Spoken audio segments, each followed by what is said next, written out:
வாக்குக்கு காசு கொடுக்க முடியாது. காசு கொடுக்கறது நம்ம பழக்கம் இல்லை. அதுக்கு பதிலா மாறா மரக்கண்ணுகள் வாங்க காசு இல்லைன்னா மரக்கண்ணுகளை கொடையா பெறுங்க. ஒரு நண்பர், ஐயா 10 மரக்கன்று வாங்கி கொடுங்க, நல்லா இருப்பீங்க.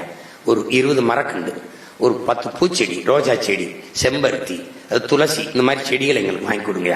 கொஞ்சம் புத்தகம் பரிசா கொடுங்க. இந்த புத்தகங்களை வாங்கி நம்ம அப்பா நம்மாழ்வாரோடது, ஐயா இறையன்போடது, ஐயா எஸ் ராமகிருஷ்ணனோடது, ஆகப்பெரும் எழுத்தாளர்கள் நம்மிடையே நிறைய மேதைகள் இருக்கிறாங்க. அவங்களுடைய எழுத்துக்களை வாங்கி அதை அப்படியே அதுல அன்னை எழுதி கைப்பட வச்சிருக்கேன். ஒவ்வொரு புத்தகமும் ஒரு விதை நெல். அடுத்த தலைமுறைக்காக அதை சேமிப்போம். சுவாசிப்பது போல வாசிப்பது இருக்கட்டும்.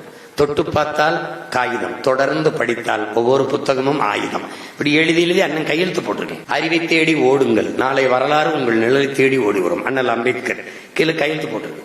இந்த புத்தகங்களுக்குள்ள வச்சு கொடுங்க. அதுல சின்ன வேட்பாளர் அப்படி கொடுக்கும்போது கீழே போட மாட்டாங்க, மரக்கண்டை தூக்கி போட மாட்டாங்க. அந்த மரக்கண்டை வைக்கணும்னு தோணும்.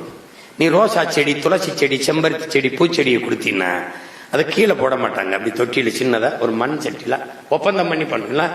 நம்ம நெகிழிக்கு எதிரானவர்கள் அதை கொண்டு கொடுத்துக்க கூடாது. அப்படி கொடுத்து வச்சின்னா அவங்க அதை தண்ணி ஊற்றும் போது நீ உறுதியா ஞாபகம். அந்த பூ பூக்கிறத பார்க்கும்போது 5 வாக்கு ஒரு வீட்டுல இருந்தாலும் ஒரு வாக்கு உங்களுக்கு போடுவோமே, இந்த பிள்ளைகளுக்கு போடுவோமே. மரக்கண்ணை கொடுக்கும் போது அம்மா அம்மா அம்மா இந்த மரக்கண்டுமா, இது நடுங்குமா, மரம் அண்ணன் எழுதியிருக்கேன். கடிதம் எழுதியிருக்கேன். கைப்பட சீமான் கையெழுத்து போட்டு பார்க்கும்போது யாருக்கும் எதிரிக்கு கூட வீச மனசு வருது, கீழே போட அது எழுதிருக்கு.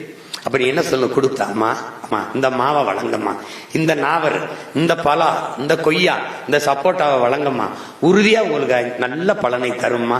இந்த மரம் எப்படி பலன் தருமோ அப்படி உங்க பிள்ளைகள் எங்களுக்கு ஒரு ஓட்ட போட்டீங்கன்னா நாங்க நல்ல பலனை தருவோம்மா. அம்மா இப்படி நீங்கள் நம் பெற்றோர்களிடத்தில், நம் உறவுகளிடத்தில் அணுகுங்கள் பிள்ளைகளை. ஆனால் நீங்கள் இப்படி வாக்கு சேகரிக்கிறீங்கிறத எடுத்து நீ போட்டினா அடுத்த தொகுதியில் அவ ஆரம்பிச்சுவான். இதை நான் சொல்லி 7 மாசம் இருக்குமா, 8-9 ஒரு கிட்டத்தட்ட ஆயிடுச்சு. ஒருத்தனும் செஞ்சதா தெரியல. ஒரே ஒருத்தர் நம்பி கார்த்திக் மருத்துவர் மட்டும் தான் செய்யறான். யார் செய்யறா? நீ செய்யறியா? இந்த கார்த்திக் என்னைக்கு செஞ்சான்?